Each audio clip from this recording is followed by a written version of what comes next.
Oi gente, vamos lá para mais um vídeo aqui no canal Tati Nesse. Antes de que eu traga outros vídeos com dicas mais práticas que atinjam mais as expectativas, as necessidades de vocês, eu achei bem importante contextualizar um pouquinho mais a parte teórica, né, de como que é o funcionamento do cérebro infantil, de como que acontece esse desenvolvimento. Meu objetivo é que vocês entendam essa parte, para que depois, quando a gente for entrar nas partes mais práticas, com dicas e exemplos, as coisas se tornem mais simples para vocês. Certo, gente? Então, vamos lá. Primeiramente, a gente vai retomando, né? A gente vai falar aqui no vídeo sobre o desenvolvimento infantil, mais especificamente sobre a primeira infância, né? Até os 6 anos de idade.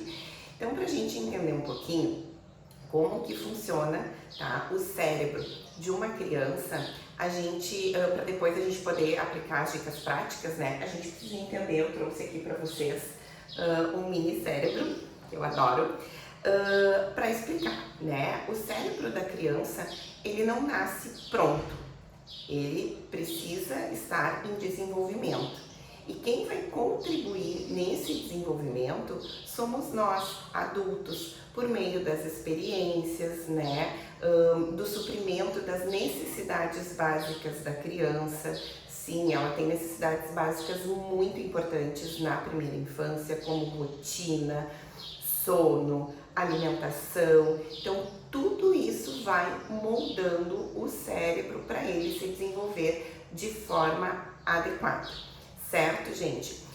A parte frontal do cérebro é a última parte que vai amadurecer na criança.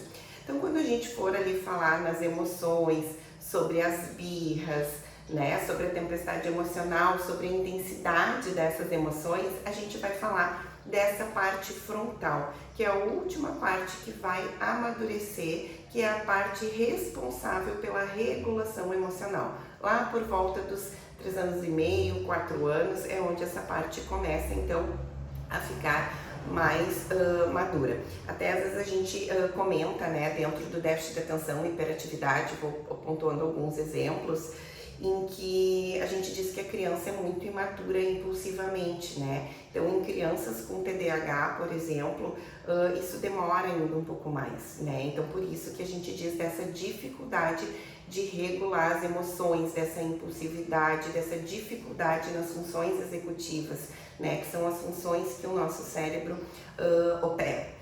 Certo, gente? Então, o que a gente tem que considerar, né? Esse cérebro em amadurecimento, desde o momento que ele nasce, por meio das experiências, né? E entender, gente, que o cérebro na primeira infância, ele é plástico, né? Ele é elástico, ele é macio, como essa massinha de modelar, novinha, né? Fácil da gente manusear, da gente dar formas, né? E o que eu quero dizer com isso? Né? Que esse cérebro, ele vai crescendo, vai se desenvolvendo, não externamente, né? Mas pelo lado de dentro, pelos estímulos que a gente vai dando. Então, ele vai se moldando. E esses estímulos, eles precisam ser adequados, específicos para cada faixa etária. E como que a gente faz isso? É por meio do brincar. Então, depois, no decorrer dos vídeos, a gente vai conhecer, né, os níveis de brincadeira na infância, a gente vai tentar entender qual é o nível em que os filhos se encontram, para a gente poder dar dicas práticas, né? E junto disso, obviamente, os comportamentos esperados para cada faixa etária. Então, a primeira questão, né, o desenvolvimento do cérebro, que ele não nasce pronto, ele precisa se desenvolver. O segundo ponto, tá, que ele é um cérebro plástico, maleável, bom de mexer, tá? Quanto mais adequadamente a gente fizer nessa primeira infância os estímulos, mais sinapses ele vai fazer, tá? E essas sinapses, elas também vão contribuir para esse desenvolvimento adequado, saudável. Certo? Embora, tá, gente, a gente saiba que dentro do desenvolvimento atípico, algumas sinapses lá, quando a criança tem uma poda neural entre o primeiro e o terceiro ano de vida, tá, ela pode perder, pode morrer essas sinapses que foram boas, tá? E não é por culpa dos pais, não é por culpa da criança, é decorrente da genética da criança, né? Então pode ter esse corte nessas sinapses positivas que tiveram e perder habilidades que a criança já tinha. Isso também, né, entra mais dentro do desenvolvimento atípico que a gente pode estar falando num outro momento, certo? Então, primeira infância, tá? Cérebro em desenvolvimento, cérebro plástico, estímulos adequados dentro das necessidades básicas da criança. E a terceira e última dica que eu quero te trazer hoje para entender um pouco melhor dessa organização, desse funcionamento do cérebro infantil, é a dica desse livro, que eu adoro, os pais dos meus pacientes sabem que eu sempre indico, que é o Cérebro da Criança.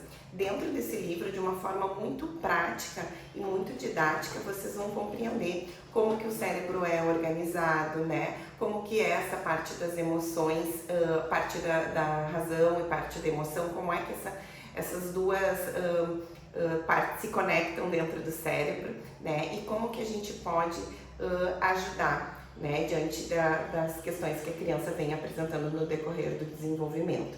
Né? Então, a partir do momento em que vocês conseguirem entender a fase e que o filho de vocês se encontram, as peculiaridades dessa fase, conseguir refletir o dia a dia de vocês, vocês vão conseguir dar mais sentidos aos manejos, né? Não existe uma receita pronta para o desenvolvimento da criança. Existe uma bula onde a gente pode ler algumas orientações e levar sempre em consideração, então, as peculiaridades do desenvolvimento, da rotina, certo?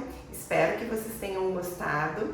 Quem ainda não me segue aqui no canal, aproveita. Toda segunda-feira temos vídeos para tratar sobre esse tema que eu sou apaixonada. Ok, gente? Até o próximo vídeo, então. Um beijão para vocês.